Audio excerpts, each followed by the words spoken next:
McDonald's has entered a Minecraft movie universe, and Grimace, Birdie, and Hamburglar just spawned as new collectibles as part of a Minecraft movie meal with your choice of Big Mac or 10-piece chicken McNuggets with spicy nether flame sauce. Participate in McDonald's for a limited time. A Minecraft movie only in theater.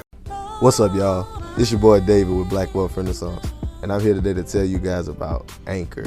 If you haven't heard of Anchor, it's the best place to make a podcast. Anchor is a free app that has creation tools that allow you to record and edit your podcast straight from your phone. Anchor also distributes your podcast across all major platforms, including Apple Podcasts, Spotify, and many others. You can also make money on your podcast with Anchor with no minimum listenership. Anchor is everything you need to make a podcast in one place. So if you're looking to get started on your own podcast, download the free Anchor app or go to anchor.fm. You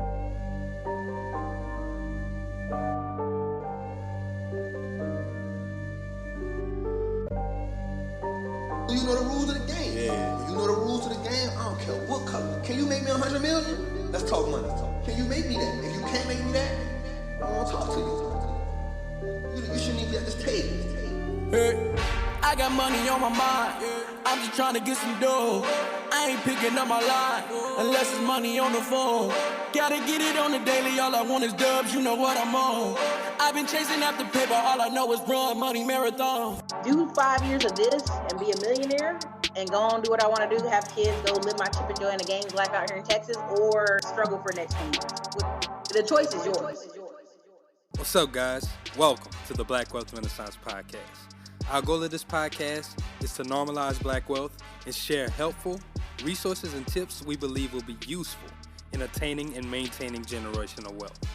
Please feel free to rate and comment on our podcast. We would love to hear all feedback you have. Now, enjoy the show.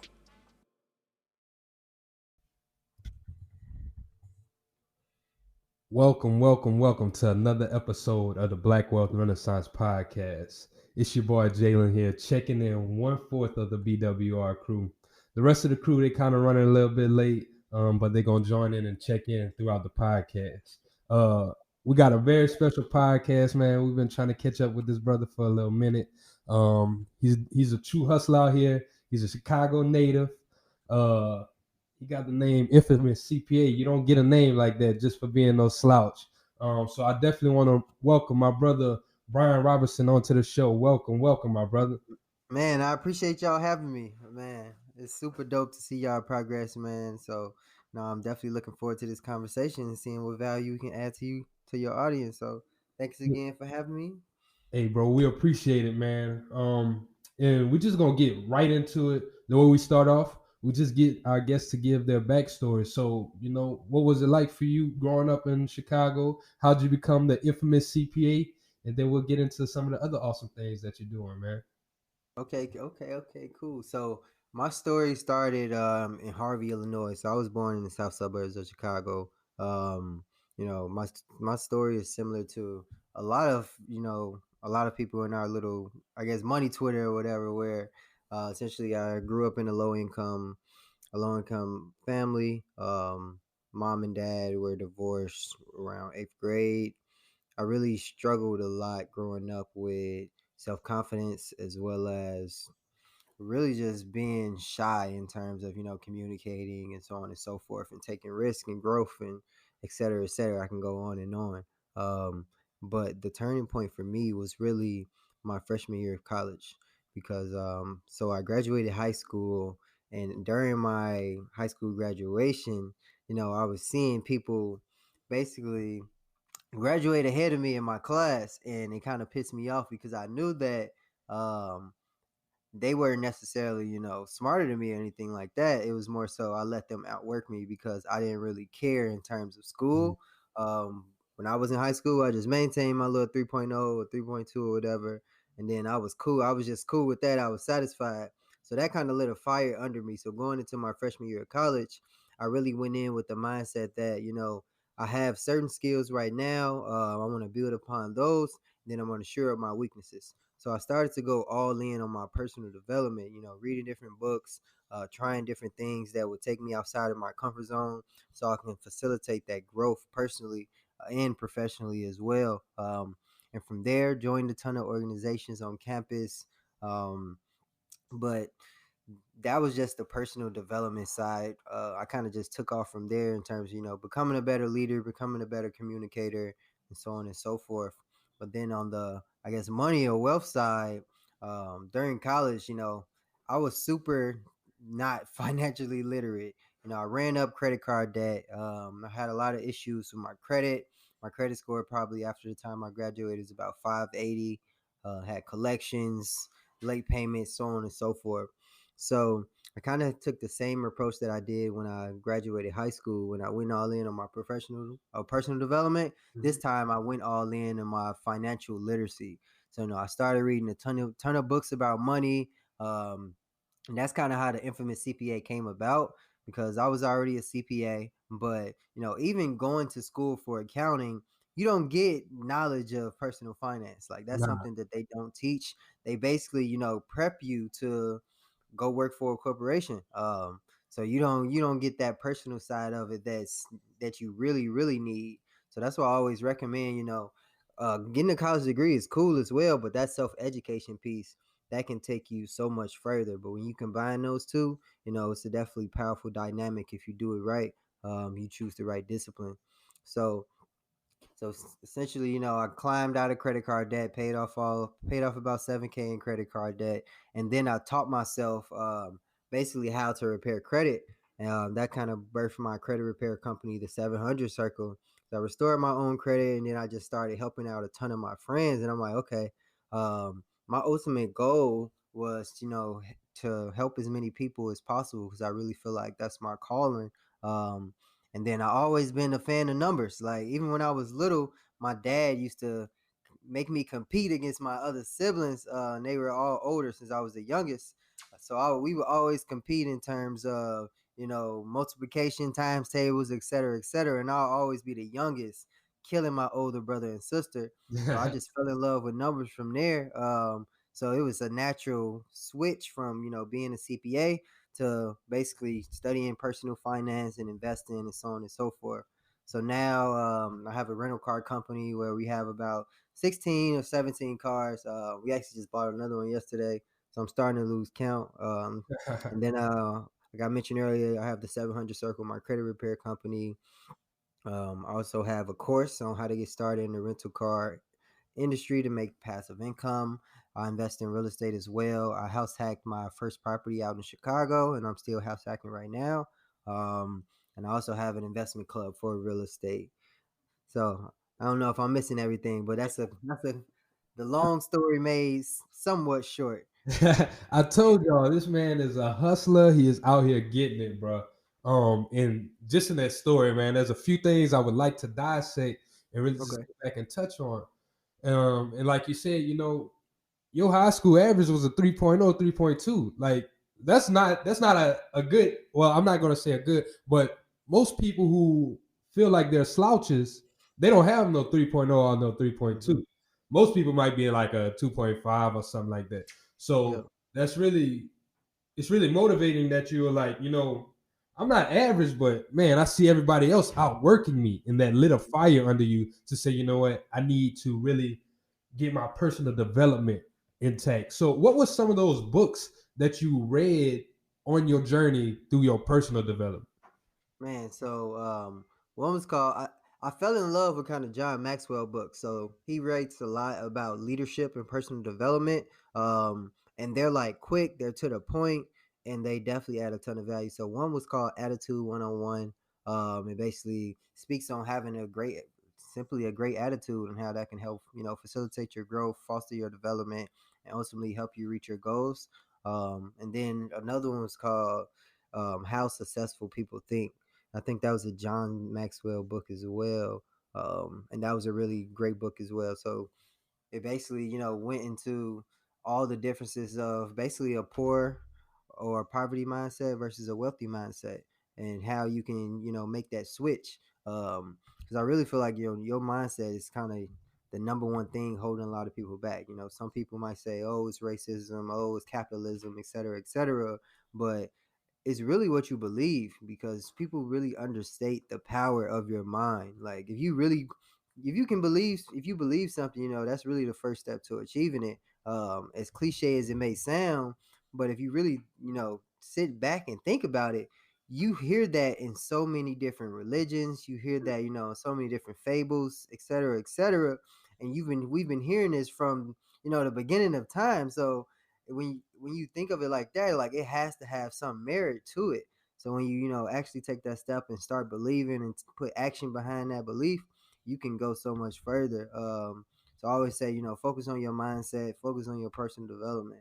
And then other books I read, McDonald's has entered a Minecraft movie universe, and Grimace, Birdie, and Hamburglar just spawned as new collectibles as part of a Minecraft movie meal with your choice of Big Mac or 10-piece chicken McNuggets with spicy nether flame sauce. Participate in McDonald's for a limited time. A Minecraft movie only in theater. Rich Dad, Poor Dad, of course. Even though that's personal development, more so like financial literacy and thinking differently about money.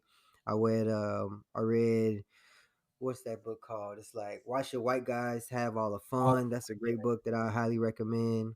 I read both Think and Grow Riches, you know, the regular one, and then Think and Grow Rich, a Black Choice. I'm I read currently a on ton of books, so yeah. Yeah, that's some very dope books, man. So you know, while you're in college and you know you're starting to read these things, and like you said, you ended up going and joining different organizations and stuff. But I kind of want to get into the college piece because I feel like that's something that it's a big topic right now. As is college a waste? Is it just like a scam? You know, you're getting in a debt trap, or you know, does it actually add value to your life? So with you being a college graduate, how do you feel that going to college impacted your life? Man, going to college impacted my life tremendously. 'Cause like I mentioned earlier, like I knew I had skills that I needed to gain. I had, you know, deficiencies that I needed to shore up. So college gave me the opportunity, you know, to get outside my comfort zone as much as possible, to gain, you know, those unique and different experiences that help facilitate that growth. So I think college and is pretty much like anything else. It's a tool, and if you use that tool appropriately, you know, you're gonna get to where you want to go. But if you go in without a plan, you know, you're not getting the full experience, you're not, you know, stretching yourself and getting outside your comfort zone, then you're gonna have a totally different experience. So I think college is really like anything, is really what you make it. But if you go in with the right mindset, you have a plan, like you know what type of job you want to get or what type of skills you want to gain to leverage to build a business or so on and so forth, you can really be successful. But a lot of times people fall into a debt trap because they don't maximize, you know, all their opportunities. Because I talk about this a lot where individuals don't even apply for a lot of scholarships. Like they go to school for 4 years and they probably apply for maybe, you know, 30 scholarships max over their 4 year term. And then they wonder why they, you know, 40, 50, 100K and student loan debt. And then they say it's a scam. And it's like, you didn't even try to, you know, get that grant money because it's billions, probably hundreds of millions, if not billions of dollars in scholarships and grants each year that don't get claimed. Yeah. So we leave a lot of money on the table because we don't invest that time into simply applying for different scholarships and loans. I mean, not scholarships and loans, but scholarships and grants. But Most college definitely. can definitely be super, super useful. And that's something that we kind of like we preach on this show too, because with the college thing, like we said, we hear a lot of people say, you know, it's a scam, or you know, I went and I got that. But like you said, it's a tool. If you use it appropriately, if you find out which major you actually want to go, if you actually look up the job outlook for those fields, because that is a thing. Like if you look up for the projected job outlook and different type of things like that, you can make a better choice and a better decision to say, okay, now I can use this tool appropriately. It's just like a knife. If you use the wrong part of a knife to try to cut, it's not going to do its job. But as soon as you switch it over and use the sharpened part of the blade, it works exactly like it's supposed to be working. So I definitely agree with you on that. It's a tool, and if you use it appropriately, it's going to get done right, man. And definitely like that tip with the grants and stuff, because that's something I didn't think about either. Some people, they don't even apply to, they feel that once they get into school, scholarships are done. I can't get any more scholarships. Yeah. But like you said, you can still apply while you're in school and start getting money back. Yeah. And something that a lot of people don't know as well is that, when you graduate college, it's still a ton of grants that you can get to help pay off your loans. So if people aren't familiar with this company called Scholly, and that's SCHOLLY, they do student loan giveaways like all the time where, even if you're in school or even if you graduated recently, they'll pay off your student loans if you win the giveaway. You typically got to submit an essay or submit a video or something like that. They probably do these at least quarterly. So that's something you could look at as well. Granted, I'm sure millions of people will apply, but it's something. But yeah, you really just gotta. It's really just a matter of utilizing your resources and maximizing that out, because there's so much money it just gets left on the table because we don't invest that time. And it's like, it's simple. It's not a lot of time to write an essay. Once you've applied to a ton of essays, a ton of grants or scholarships, you can really rinse Reuse and repeat some of some of those essays. Like, I used to do that all the time, and definitely would still get the same ones year over year. And even then, I still didn't even maximize my potential in terms of grant money, which I definitely regret. But I still played it smart enough to where I only graduated with 27K in student loans, which is a little bit less than average, but it's super manageable. That wasn't even half of my first year salary. So that's something I always recommend as well. Like, don't take out more than half of your first month's salary or your first year's salary. But you have to also evaluate, those higher income, those higher paying jobs. So like, if you're going for a lawyer, you might go 100, 200K in credit card debt.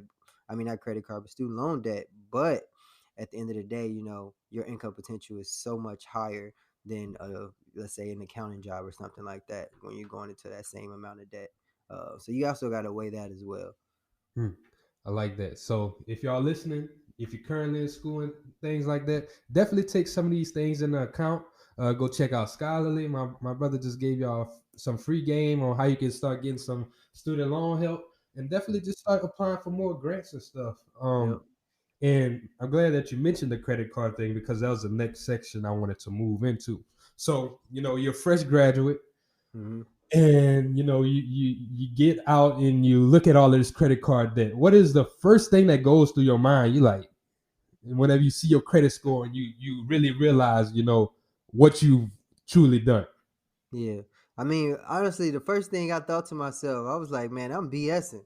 Honestly, because I'm like, I could be doing better. Like I mentioned, I'm a numbers guy, but I've never put the pieces together on personal finance, never really tried. But I knew that, if I did, then I would be good. But the first thing I always tell people is really, you need to analyze your situation. So you need to know, how much credit card debt do you have in total? How much do you have on each card? What are the interest rates on each? What are the minimum payments? And try to put it together in a spreadsheet or just a way that is easily recognizable, so you can see, where you at and what your overall credit utilization is as well, because that, determines 30% of your credit score. So you have a ton of credit card debt, you probably not are going to have a high credit score. That's something that a lot of people don't take into consideration in terms of credit repair. They think, they get all their late payments and derogatory items removed from their credit report, they'll be straight. But that's definitely not the case if you're, maxing out your credit cards and have a high credit utilization.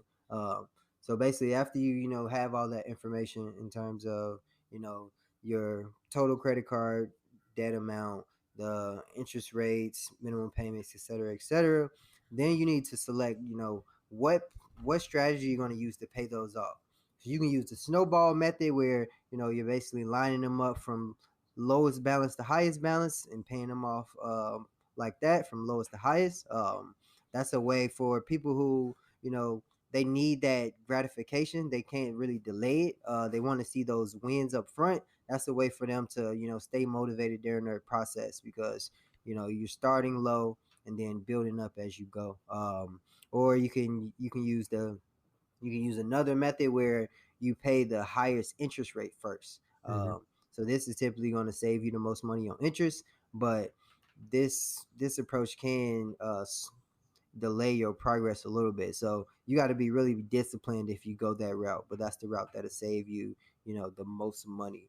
Or you can go highest balance to lowest balance as well. It really just depends on how you are. And that's why I say people really need to take into account the personal piece of personal finance, because ultimately it's going to be a ton of strategies out there for, a ton of different disciplines, but you really have to find out what works for you. So it's going to be trial and error up front till you figure out, what works for me best and what's, most efficient for my time. I love it. And that's definitely true though, because we get those questions in the DM all the time, what's the best way to fix my credit? How can I do this? How can I do that? And we had Irene on the podcast a few episodes ago, and she was like, everybody's situation is different. Everybody's situation is different. I think she said she ended up paying off like a big balance and her credit score moved like 5 points. So she's like, man, what the hell? Like, I just did all of this. I'm thinking if I pay this off, my credit score is going to be fixed. So like you said, you definitely just have to take some time and get personal with it, because that's what personal finance is, really figuring out your situation and seeing what you got to do. Yeah, facts. So with that personal finance journey, how long did it take you for you to actually, develop that mindset and really just say, okay, now I got it. Now I can start helping out my family and friends. So let me think, because the financial piece of it. I paid off my credit card debt in like 6 months. I got really disciplined and started increasing my income as well. So it probably took, honestly, it's not tough to digest the information when you're a CPA. Because a lot of this are concepts that it's just easily digestible when you have a background in that area. But for someone who doesn't have a finance background, that's just kind of new to personal finance in total, they should really just take out time. Maybe I would say even invest in like 3 hours a week or something like that. Maybe even 2. Just listen to podcasts, here and there during your commute, or reading books here and there. It's really relatively simple to trade in music for a day, or trade in music for a bus ride or a train ride or whatever. So it didn't really take me long, maybe like 3 or 4 months to really nail down like budgeting. And then I invested like 3 months in learning credit repair, like going all in, taking training classes, reading books, etc., etc. But that's an ongoing, learning thing as well, where you're continually learning, as credit repair starts to change and company starts to, shift and laws start to change. You got to continually be update with that. And that's the same with being a CPA. But investing that time up front initially doesn't take very long to really get accustomed with the information. But it's an ongoing process like anything else. Like as you grow, as your income grows, like you're going to start to need to learn different concepts to maintain that wealth and to keep growing. So it's definitely an ongoing process, but at the onset, like you can invest 2 to 3 hours per day for like 3 months, and you'll see a dynamic change in your mindset and probably your finances as well if you put action behind that knowledge that you're learning. Hey, and that's so true.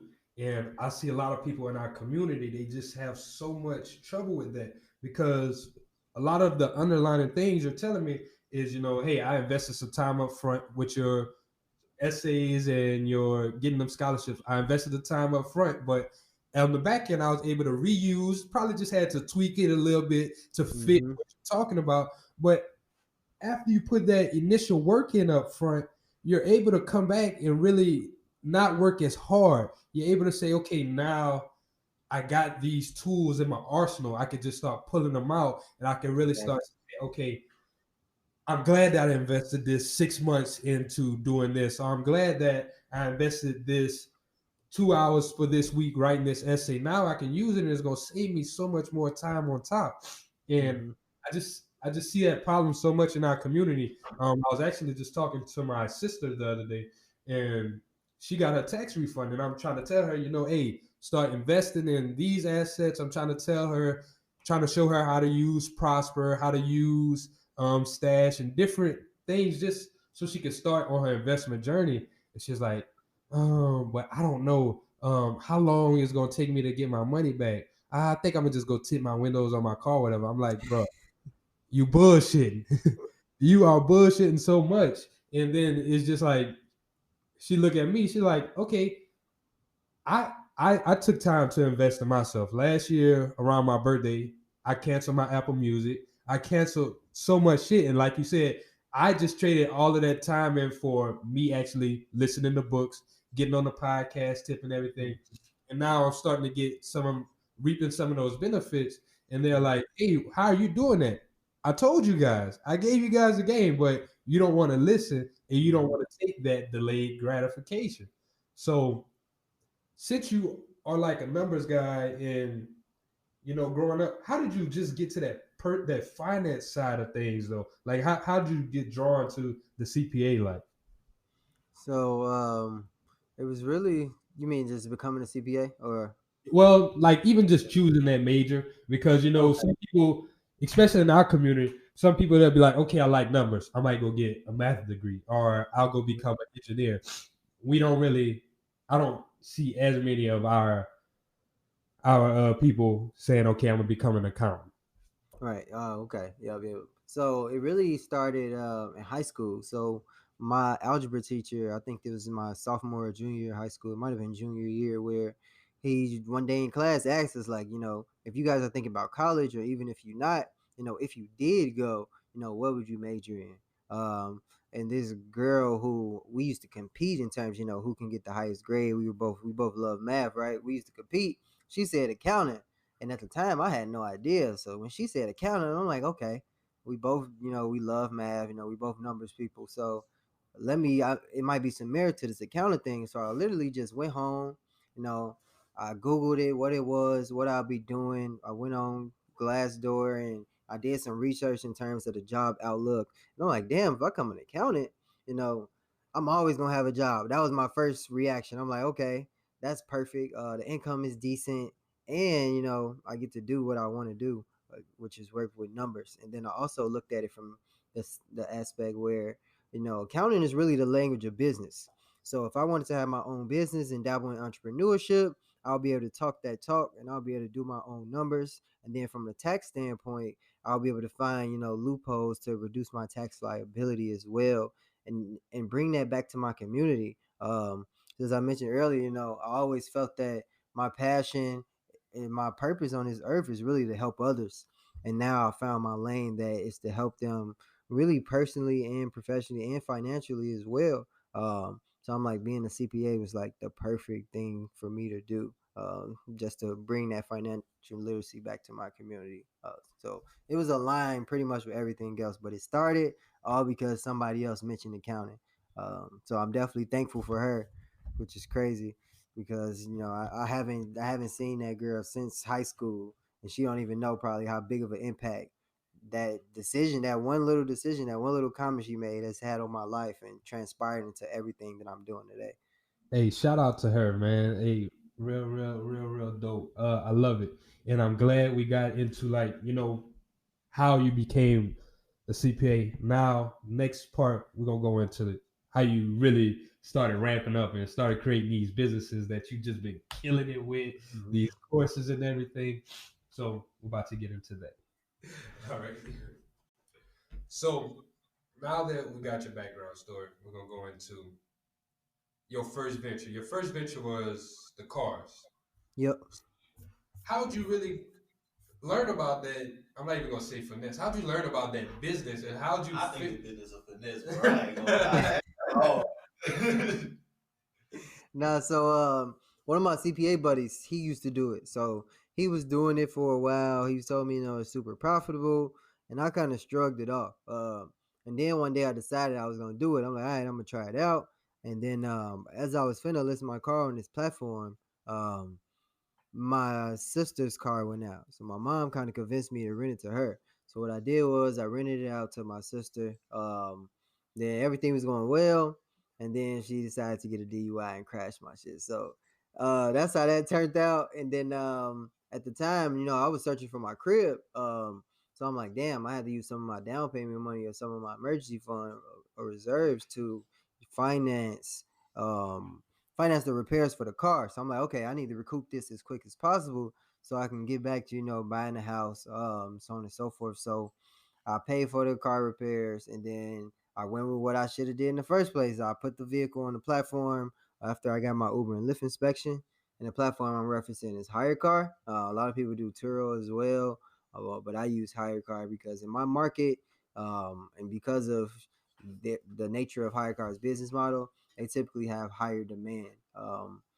So I put it on the platform, and my first rental literally was for 36 days, and I made $1,200. And all I had to do literally was, basically get an Uber and Lyft inspection because I had the car already. I already had insurance. I had to take pictures, get the Uber and Lyft inspection, and it got rented like that. And I was it tweaked me out because I'm like, it can't be this easy, because that was like my first taste at passive income. We hear people talk about making money in their sleep, but you really make money in your sleep because you get paid like every day or every other day. Because what renter would do, they'll book it for 2 days and then they'll extend day by day. So I'm getting, $42 a day, just continually hitting my account, and I'm just throwing it in my savings, and then it's passive. Once you hand those keys off, you're essentially just making money if they're just doing what they should be doing. If nothing is going wrong, you're really just making money. You don't even have to communicate to them much.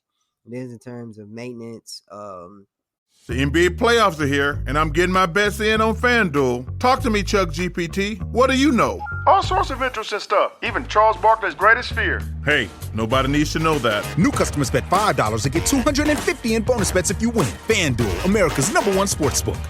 21 plus and present in Virginia. Must be first online real money wager. $5 deposit required. Bonus issued as non-withdrawable bonus bets that expires 7 days after receipt. Restrictions apply. See full terms at FanDuel.com/sportsbook. Gambling problem? Call 1-800-GAMBLER.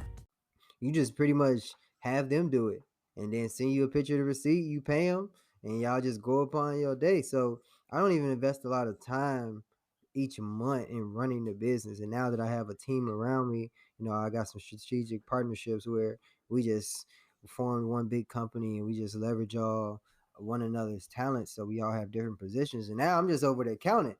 Well, now I can just do the monthly financial statements, help with analyzing cars and making strategic purchase decisions, but I don't have to do none of like the management. I'm not meeting with renters, I'm not getting cars fixed if they need fixed, etc., etc. So now it's super passive, even though it was passive before. Now I'm investing probably like maybe 2 hours a month max at running this business. So it's a super easy business to get into and super easy to manage it, especially when you got a blueprint, which I didn't have at first. So I went through a lot of growing pains because, just figuring it out without really a ton of help. Even though I had individuals that I knew doing it, no one really had like a blueprint out there where I could just, sit down, learn everything I need to know, have tools all ready to go, and then just go into, running the business. I had to iron that all out. So that's why my blueprint is so powerful, because you can get from A to Z like this rather than going through a year and a half of trial and error like I had to. Yeah. But that's powerful. There's a lot of things you mentioned in that. Like, I know, just going back, whenever you were talking about just the whole business model of the cars and how passive it is, the maintenance. I think that would be the first thing that everybody think. Like, oh man, if you rent out cars, the maintenance gonna be this, it's gonna be such a hassle. But you just talked about this, like, you can learn that type of shit and not have to go through that the hard way. Yep. And my question is, what was it like renting to your first person though? Because I know, like, you're invested in this car. You're like, you also just came from your sister with the DUI crashing and shit. So what was your risk level like? Okay, man, how do I trust this person? And how do I actually go about and say, okay, I'm going all in? Yeah, so I mean, I was a little bit nervous, but at the end of the day, I was like, man, worst come to worst, they crashed my car and I got insurance and they gonna pay for it. Like, and then on top of that, the platform has insurance as well. So I had different contingencies in place. Then I saved every month for repairs and reserves as well. So I basically calculated my risk. I calculated my risk very well, and then my risk tolerance naturally is just a little bit higher because I already know, I need to get outside my comfort zone. So I'm comfortable with taking risks because at the end of the day, my motto is that I'm either gonna win or I'm gonna win. So I'm either gonna win and it works out financially, or something's gonna go wrong and then I win by learning a lesson. So I kind of just take that approach to everything that I do, and this was no different. And with that approach, it just gave me, way, way more confidence because I knew I was just going to rebound from anything that happened, and ultimately I'm going to make it work some way, somehow.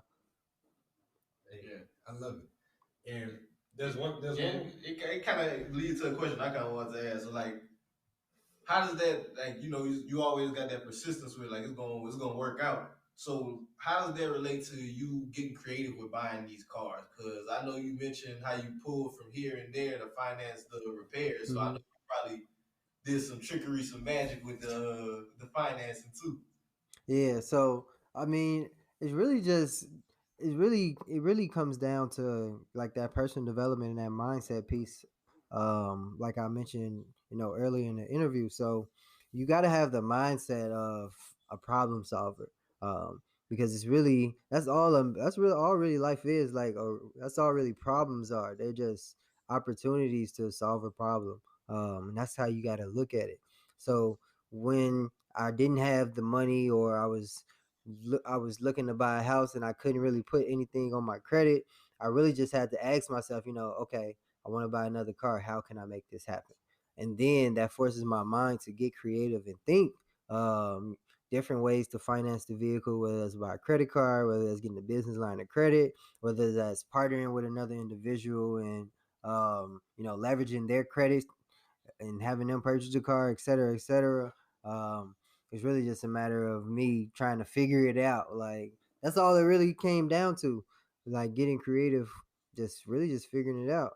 And then I noticed one of my business partners noticed that if we're purchasing from or doing consistent business with a particular dealership or a particular car lot, they're more likely to form partnerships with us in terms of changing the financing terms to basically fit our investment criteria, fit our approach, because they know we're going to be a repeat customer versus somebody going to buy a car for a one-time thing and they're going through the standard processes. So we got to a point where we didn't have to worry about our credit being hit. Our credit wasn't even going to be run if we went to this certain dealership. So forming those strategic partnerships from a personal level with individuals in the actual business, and then with dealerships and vendors as well, to basically help facilitate our growth. So really just figuring things out, actually investing time and growing the business versus operating it, because that's what a lot of entrepreneurs, they get into the habit of working in the business, so their business is not able to grow because they spend all their time working on it. They don't have time to sit down and plan out growth. And basically how they're going to continue to move forward and continue to evolve over time. So that's why, this business is so great, because it's so passive. So it gives you that time to get creative and, start thinking of new ways and new approaches to increase your efficiency. Yeah, I like that. I like how that little snippet about that growing in the business. Because like I know even personally with us, that's a lesson we had to learn on our journey. Like we spent a lot of time last year working in the business instead of on the business. And once we started focusing on working on the business, we started seeing more doors open up. We started seeing more opportunities arise. So, like, it's really definitely as major for anybody. And I know a book that talk on that, the E-Myth. E-Myth, yeah, that's a great book. What book?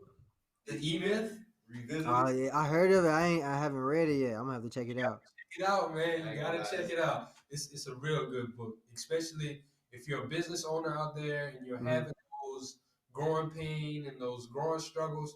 It'll give you a lot of game, and it'll just put some different things into perspective for you. So definitely check out the E-Myth. And now I want to go in. How did running a car business help prepare you to get into your real estate business? Because I see similarities in those, like the saving aside for maintenance, the repairs. You also have to deal with the people, the relationship side. So how did that kind of, make your transition into real estate a little bit easier?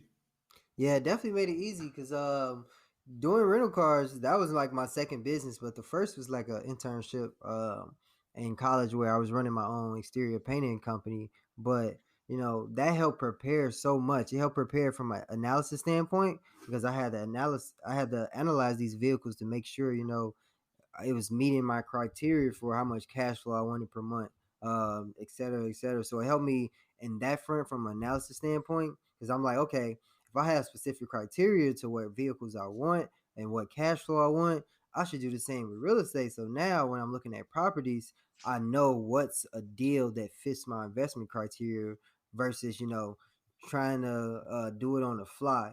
So now I save a lot of time where I can analyze a crib relatively quickly, and then I'm like, okay, it's either a go or it's a no-go, versus I'm like, okay, it looks nice, let's go look at it, which is what a lot of people do. A lot of people don't take the time out to lay down those guidelines and that criteria. So that was number one. Then number two, it was really the business experience, period, because I think you just learn a lot of lessons when you're just in business, period.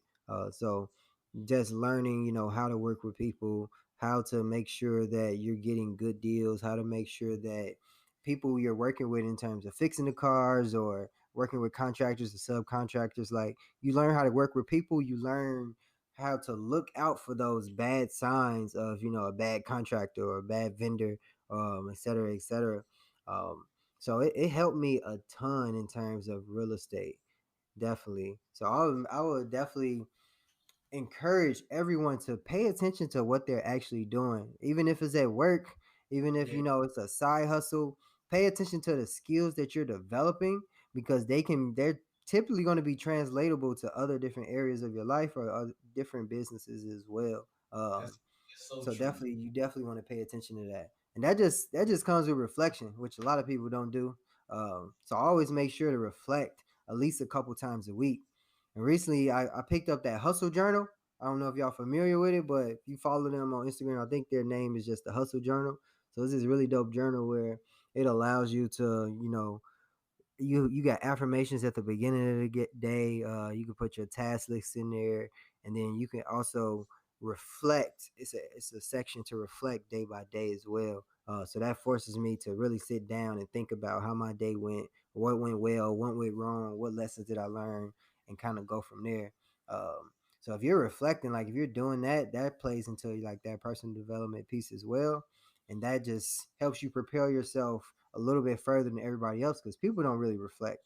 You think about it, we just spend a bunch of our time just connected to the internet, scrolling social media, partying, et cetera, et cetera. At least that's what the average person does. So you can just be a little bit better than average. You can be successful. And I think everybody has that ability. I like that. And that's so true, bro. Because like that personal development piece, I feel like people they look at it as being such hard work, but it's really just choosing to spend your time a little differently. That's all it is. Like I'll never forget it because it happened. And I probably done mentioned this on the podcast 3 times. I don't really listen to music like that. Byron from Mobile Home Elite Investors. He said something to me that made too much sense. It was like, bro, you can listen to the same song over and over again, and you can start tuning into these podcasts, these audiobooks, these informational YouTube videos, and learning you something that's gonna really help you do better at what you're trying to do. And after that, it was a wrap. Like, and since then, you just like you see how you can learn so much. So I want to ask you, like, what were some things you did on your personal development journey to, like, budget your time differently? Yeah. So I started doing the same thing as you. I actually stopped listening to music for a certain period of time as well because I figured I'm like, bro, this music it's always gonna be here. Like, why not, invest that time in listening to podcasts? Because a lot of tasks I used to do at work as an auditor and even as an accountant, they're like remedial tasks. I don't really have to think about it too much. So it's nothing for me, to put on a podcast.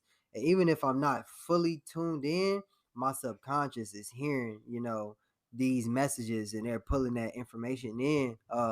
So even if I'm not even fully present, I'm still getting those gems versus listening to music where you gonna listen to the same song. You probably got a playlist of 1,000 songs. You probably really only listen to like 50 consistently.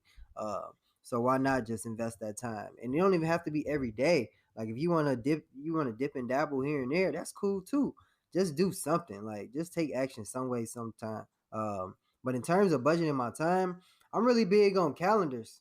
So like now, what I've started this week, I literally budget every single task because like my schedule is crazy to the point where I gotta put in the calendar like, okay, from 8 to 9 I'm doing this task, from 9 to 10 I'm doing that, because I was thinking about my time, and I really only get like 3 or 4 hours a day to work on my business because I still have my 9 to 5.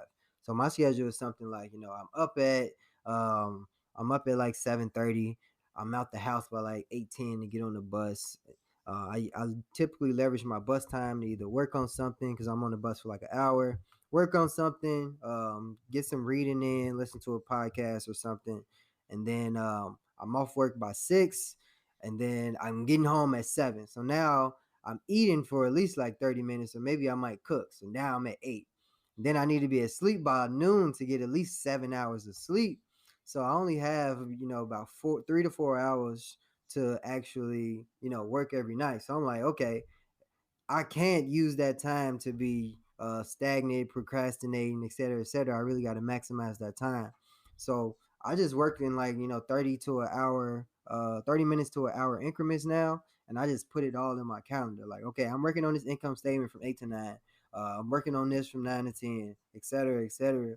And then I just put my phone on airplane mode because it's so easy to get distracted. Like our attention spans are like super short. I feel like everybody got ADD now because we can get everything so instant, and like the world moves so fast. And when you scrolling your timeline, your brain just starts jumping from this to this to this in like a matter of seconds. So now like our attention span has been really effed up, I think, by social media, and we kind of let it go that route. So it's really important to really budget your time, and it's gonna be a work in progress. Like I'm still a work in progress with that as well, but that's something that has worked for me in terms of like that calendar piece, because everything's planned out. You get those reminders, and it's kind of unconscious once you invest that time to actually, put everything in your calendar. Yeah, that's some good gems right there. Yeah. That's real good gems. So I think one of the last things I kind of want to go into is you getting your house hacked, man. What was that process like for you? Finding something that works, and not just house hacking, Mm-hmm. personal property, but finding something that works for you so you can start generating income too. Okay, cool. Um, so my real estate journey started with really first gaining an interest just by really just evaluating, the strengths of real estate. Like real estate is just so powerful because, one is passive in terms of you actually being a buy and hold investor in rental properties. So you get that passive income. Then, your tenants are paying down your rent, paying down your mortgage. So now you're gaining equity on that front. Then it has just a ton of tax advantages and so on and so forth. It really provides just a lot of flexibility. So I naturally just gravitated to real estate. And then, as I mentioned earlier, I had a internship back in school where I was running my own exterior painting branches. So I'm looking at houses, seeing the different type of paints, different type of materials, et cetera, et cetera. And that kind of just made me like every time I'm driving, I'm just looking at houses. So I started that back in college, but I never really thought about, investing in actual real estate. I'm like, okay, it was just a matter of, I can go paint this house, blah, blah, blah. Like that was super dope to me. And then I got into interior design. So my mom was always really big on like interior design. She was always great at staging and things of that nature. So I naturally got pretty decent at that as well. So I naturally just gravitated to real estate. And I'm like, okay, I want to invest. How am I going to do it? So I found out about house hacking. I found about, wholesaling, about all these different strategies. So I thought to myself, which one do I want to do? Which one is going to pay the most dividends for me right now? So I knew I wanted to stop renting. So I'm like, okay, I'm actually going to purchase something. So I didn't go with wholesaling because you don't own anything. So I'm like, okay, I'm going to use the FHA loan. How am I going to set this up to where I'm not paying anything, because I didn't want to be rent burdened. And what that means is that, 30% or more of your housing costs, or 30% or more of your income are paid for specifically housing costs. And, I researched and I found that 50% of Americans are rent burdened. And then of those 50%, 25% are actually severely rent burdened, which means that, they're paying 50% of their income is going towards housing. So I'm like, damn, how can I free up 50% of my income or 30% of my income or whatever, so have you? And that's when I found about house hacking. So I'm like, okay, I can go ahead and, get a crib, live in one unit, rent out the other units, and I'm going to live for free. But I wanted to profit a little bit as well. So then I started, evaluating that criteria. So I'm like, okay, how much do I want to make while I'm living there? I was cool with a couple $100. So I think I set it at like $200. And then from there, I just started taking action. Like, I was scared as hell along the way, but I noticed that, and I think I read this somewhere. I forget which book it was, but I read that, like, as soon as that fear sets in, or as soon as that doubt hits your mind, you need to do something that's gonna, it's gonna propel you to your next step. You need to really just take action immediately, like soon as that doubt hits your mind, because then your brain gets rewired to think about the possibilities. So I think my first time I doubted myself, or the first time I'm like, can I really do this? I called Rashana, who's not now one of my good friends, but at the time was my realtor. I just hired her on the spot. I didn't have all the money that I needed, but I had a saving plan to get there. I just kind of just got started from there. We started looking at cribs. I started really getting into the analysis piece. And one thing I also did, I worked for free as well. So I had a fraternity brother, he flipped houses, and I would literally, after working, 10 hours a day in my auditor job, I would go to his projects and I would literally work for free, paint, help frame out houses, install drywall, do whatever. So now I'm learning the mechanics of it, and I'm getting to spend, a couple hours a day with him and ask him pretty much any question I wanted in terms of real estate. This is someone who had been investing for 10, 11 years. He's a general contractor. He's a licensed real estate agent. So he had a wealth of knowledge. This episode is brought to you by LifeLock. It's tax season, and we're all a bit tired of numbers. But here's one you need to hear. $16.5 billion. That's how much the IRS flagged for possible identity fraud last year. Now here's a good number. 100 million. That's how many data points LifeLock monitors every second. If your identity is stolen, they'll fix it, guaranteed. Save up to 40% your first year at LifeLock.com/podcast. Terms apply. So I definitely recommend, if you can find someone who's doing what you already want to do and you can add value in some way, shape, or form, like, go for it. It doesn't necessarily have to be working for free as well. Like, you have a service that you offer and they need it, like, offer that service for free. I trade services all the time. Like, I'm going to trade you credit repair. I'm going to trade you budget. I'm going to trade you a course. Like, if you want something, we both have a mutually beneficial product or service or knowledge, like, we can exchange. So that's something that I definitely recommend as well, because a lot of people get into the game or want to get started in real estate and they focus on basically just going alone, where it's a lot of people that will help you, or they just try to get a lot of help and don't give anything in return. So that's why I always recommend that route. But after I hired my agent, I searched for a couple of months, couldn't find anything in the Chicago market because I wanted a multifamily building and the market was super competitive at the time. And originally I wanted something turnkey. I was afraid of doing a rehab. I thought it was a little risky. I'm like, should I do a rehab with my first one? Nah, that was really just fear talking. So after I couldn't find nothing turnkey for a decent price, I'm like, it looks like I'm doing the rehab. Like, I got to do it. And it was really the best way for me to build wealth and build equity as well. Because now I got the opportunity to force that appreciation. I got the opportunity to even do a cash out refinance where I'm recouping all of my down payment plus more. And now I manage the whole renovation process. So now when it's time to do my first flip, which I'm searching for now, I already have that experience working with with contractors. I already have that experience, analyzing basically for a flip. Because when you're analyzing for a house hack that you're going to renovate and do a cash out refinance, which is essentially like the BRRRR method, which is buy, rehab, rent, refinance, and repeat. You're essentially doing the same thing that you'll be doing with flipping. The only difference is you're just not selling that. You're just not selling the building. So what that process look like? Yeah. So essentially, the strategy, like I mentioned earlier, I'm using the BRRRR method. So I'm buying it, I'm rehabbing, I'm renting, I'm refinancing. So typically, what a lot of people do is, they find a dilapidated property, and they typically purchase it for it, they want to be all in with the repairs and the purchase price, all in for at most 75% of the ARV, or the after repair value, which you get from leveraging comps, which are comparable properties that sold within the last 3 to 6 months, and they're typically in a 1 mile radius from your property. They're typically similar in square footage, typically similar in terms of number of the bedrooms, the bathrooms, et cetera, et cetera.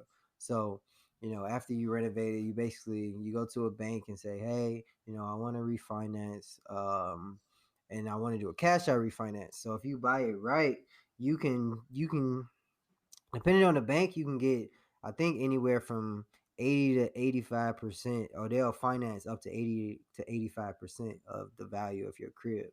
So if I think about my numbers, right? So my property is worth about 260 right now. That's a conservative estimate. So 80% of that right now is like 208 grand. I owe right now like 190 grand on my mortgage. So you subtract that 208, you track that 190 from the 208, that's about 18K that I can pull out in equity. So relative to my down payment, which I only put 7,500 down, and I'm getting to pull out 18K, it's like a home run, because now I'm recouping, all of my upfront costs and then some, like, even like 10 or 11K more. So that's pretty much how you do it. You basically just leverage a bank to refi, because you go in and you force that appreciation after you do the renovations. So I'm actually in the process right now. I'm going through Navy Federal, which is a credit union, which I highly recommend. Like, they're a great credit union. Like, they typically give really high credit card limits, like line of credits, et cetera, et cetera. They're really well known. But you typically have to be in the armed forces if you want to get in, or you just got to know somebody with a Navy Federal account, and they provide their access code, and they can get you in like that. So that's how I got in. Like, my dad had an account, but you can leverage, a friend, et cetera, et cetera. But that's typically the process, for a cash out refinance. Yep. Yeah, I'm thinking of people. I'm thinking of people that's in the service right now, man. Right. But man, definitely appreciate it. We're gonna move into the last section of the podcast, my brother. Okay, cool. We're gonna get into what's your timeline, and we just want to know. It doesn't have to be anything serious, anything too funny, just anything that you saw on your timeline that you want to speak. Yeah, on, that you want to elaborate on, Yeah, man. The coronavirus, anything. It's a busy world. So yeah, let's just go into the coronavirus, because I've been seeing a lot of stuff. Like, I don't really know the full magnitude, but the first thing I would say, like, people really need to just be prepared, and not necessarily for the virus, but it's really all encompassing. Like, that's why it's so important to really just have all your ducks in a row as far as your finances, because something like this can potentially put us in a recession. You see, the Fed just recently did an emergency cut of interest rates, trying to prop up the economy, because the market is down. When you're thinking about stocks, like, everywhere you see the airline, that sector, like, is getting killed.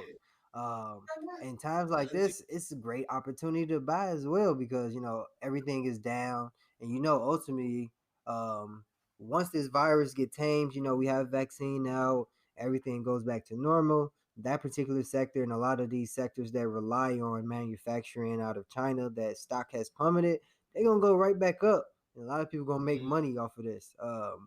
So I would say definitely just look for opportunity. Like opportunity is everywhere. Make sure to protect yourself. Like make sure to have reserves when it comes down to personal finance, because you really never know what can happen. Because our economy been booming for like 10 years or like for a little while now, and for this big hit to happen, I don't know the magnitude of this compared to like Ebola a couple years ago, but I'm sure that this hit is like something like this only happens probably like every 10 years or so or something. But you always just got to be prepared. You got to be prepared to, take advantage of these different buying opportunities. And you also got to be prepared to outlive, any recession as well as, any downturn in the economy because of something like this. But I would say make sure y'all washing y'all hands because we always go to the bathroom, bro. And people don't be washing their hands, so they splash a little water on them and then walk out. I'm like, bro, what? And then they touch the handle. I'm like, look, wash y'all hands. Use a paper towel to grab the handles. Sanitize everything, man, and really just take care of yourself for real. But just be prepared. So coronavirus has been something that's been on my timeline. Like it's been on everybody's timeline. It's all over. Like I haven't really been following it in terms of like how many people have died or like where it's spreading, et cetera, et cetera. I think I'm invincible because I'm vegan. I don't think I can get it. That's probably a lie I'm just telling myself, but definitely making sure to sanitize and wash my hands and do all of that. But I think it's serious though. Like I don't really know the magnitude. I think it's really tough to interpret the full magnitude or like believe the full magnitude when you just got to rely on reports from the news, because you can't really confirm any of that. But it seems like people it seems like people it seems like it's super serious. It seems like a lot of people are passing away or getting infected, and it's spreading and spreading and spreading. So just make sure y'all taking care of yourselves for real, because if it's as serious as everybody say, it's definitely important to make sure you're taking care of yourself and being clean and not letting nobody else get you sick. Like this is really wild out here. Hell yeah. The thing is with like the coronavirus, to me, it's like we can't let it unnerve us. Like, so, I like how you said you gotta be prepared. You gotta be prepared. Outlive the recession if it does come. Because like the thing is, you can't, because life gonna go on regardless. Yeah. Like, the coronavirus around, but it's not gonna be the end of us, guys. Like, shit like this come around all the time. They have epidemics. If you go through a list, like every other year, it seems like they got some shit that's going down. That's facts. So it's like you really gotta lock in and pay attention to everything that's going on around you. Yeah, like you said, take care of yourself. Mm-hmm. Like work on building up those finances. Do all these things, because whether like one thing I always say about the news, that shit make you nervous. It's like it sensationalizes everything. It's like it make it realer than it is for you. Yep. And a lot of times people, they'll get outside themselves and not really do what they should be doing day to day to handle it. So yeah, just focus and like with that coronavirus shit, take care of yourself, but take care of yourself in other regards too. Don't be all like these people like OJ buying water and shit at Costco. Hey, yo, like Marshawn Lynch said, take care of your cheese or your chicken. What do you say? Take care of your chicken. Look. And there was one part I do want to get, like, with that supply chain, man. Like, you know how you see a lot of things going from China. On my timeline, I saw Apple, Microsoft, and one other company. They're thinking about, like, moving their supply chain from China. And I was like, damn, that'll be crazy. They can afford to. Yeah, they definitely But can. like, how much are they willing to spend? Because if they move it from there, that means that the product itself is going to go up too. Possibly. I mean, they got the war chest. They prepared for it. They like the most cash-rich company. Yeah. Apple. Apple is. Yeah. I don't know about these other two guys. So, Brian, can you just let the people know where can they find you, some of the services that you offer, and also tell them about some of your courses that you got? Yeah. So you can find me on all social media at the Infamous CPA. So I'm on Instagram, I'm on Twitter. Really big on both of those. And I got a Facebook page as well, but that just links, Instagram and Twitter stuff. But You can also check out my blog, the infamouscpa.com. I blog from time to time as well. And I also have a ton of free resources on my site, as well as the link in my bio on Instagram and Twitter. So you can get access to a book drive with hella free books. You can get access to a free monthly budget spreadsheet. I think most of my podcast interviews, or at least a couple of them, are in my bio as well. My other ones, you can check out those. Then I also have a car rental course. It's the blueprint, how to make passive income in the rental car industry. So I have that as well. And then other services, like if you need credit repair, you can visit the 700circle.com, and that's 700 the numbers. Then what else? I think that's pretty much it. Hey man, I want to say thank you again for coming on, my brother. Especially we just had busy day. This is an episode that should have happened a minute ago, so I'm glad it happened. Definitely should have, but no, I definitely thankful for y'all having me on the podcast, man. Y'all doing big things. Top 50. I saw that. Hey, I'm like, whenever y'all in Millionaire Mindsets, y'all be going crazy, bro, and I just be like, I'll be on the sideline just cheering for y'all, bro. Like, it's super dope what y'all doing. The impact y'all having on the community, bro. It's like, man, it's really dope. So keep doing what y'all doing. Keep growing. Keep impacting the community. Keep having dope guests on the podcast. That's gonna help, add more value, because we're really changing the dynamic of Black wealth, day by day. So definitely keep at it, bro. Super proud of y'all, and I definitely wish y'all continued success. Appreciate it, my brother, and much success to you too, man. Yeah. We're gonna get into some housekeeping. Yeah, for sure. So once again, thank you everybody for tuning in to the Black Wealth Renaissance Podcast. As you just mentioned, we in top 50. That was lit for us. We appreciate you guys as always. Like we said, we just want you guys to keep liking and sharing the message. We're trying to spread this knowledge, this Black Wealth message. Y'all also make sure y'all check out the Double Up Podcast. I don't think we actually mentioned it in here, but we probably got a podcast too. Y'all supposed to check that out. Yeah, look, I've been doing so much I forgot. But yeah, definitely check out the Double Up Podcast. So we talk about personal and professional development, as well as business, investing, and real estate. So definitely check us out. You can find us on Apple Podcasts, Spotify, etc. Hey, most def. And also, y'all check out our book, Manage Your Money Like the 1%. We speak about personal development, like he said, mindset development, budgeting.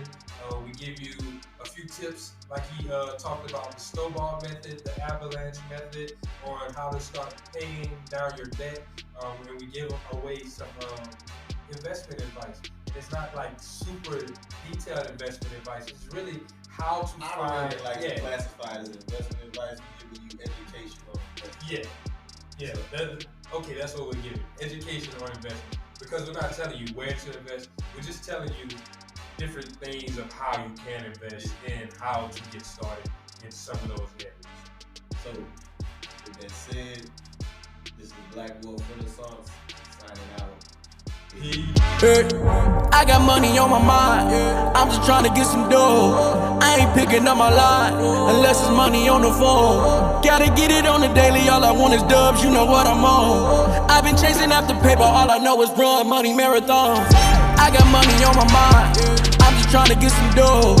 I ain't picking up my line unless it's money on the phone. Gotta get it on the daily, all I want is dubs, you know what I'm on. I've been chasing after paper, all I know is run money marathon. You can catch me with it. McDonald's has entered a Minecraft movie universe, and Grimace, Birdie, and Hamburglar just spawned as new collectibles in the overworld. Now for a limited time, you can get one of 6 McDonald's collectibles when you order a Minecraft movie meal. With your choice of Big Mac or 10-piece chicken McNuggets with spicy nether flame sauce. Available now in a biome near you. Oh, and at your local McDonald's. I participate in McDonald's for a limited time. A Minecraft movie only in theaters.